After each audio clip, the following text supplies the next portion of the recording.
সত্য সংবাদ প্রচারে আপনাদের সবাইকে স্বাগত। অপলকে তাকিয়ে থাকা এই মানুষটি ফরিদপুরের সালতা থানা বল্লকদি ইউনিয়ন সনাতনদি গ্রামের এই বৃদ্ধ। মৃত এলেম মোল্লার ছেলে মোহাম্মদ ইদ্রিস মোল্লা। চোখেও দেখতে পারে না সে। আগের মতন গায়ে শক্তি নাই, তাই কাজও করতে পারে না, পায় না সহযোগিতা সরকারেরও।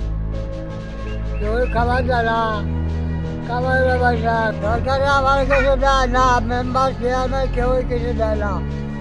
আমি কীভাবে এখন তো 8 বছরও যাওয়ার হই না, গ্রামও যাওয়ার পারি না।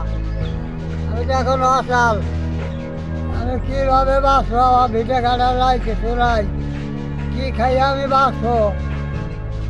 সরকারে কোনো বাসা দেয় না, মেম্বার চেয়ারম্যানও দেয় না, আমি চোখেও দেখি না। তার বয়স 88 বছর।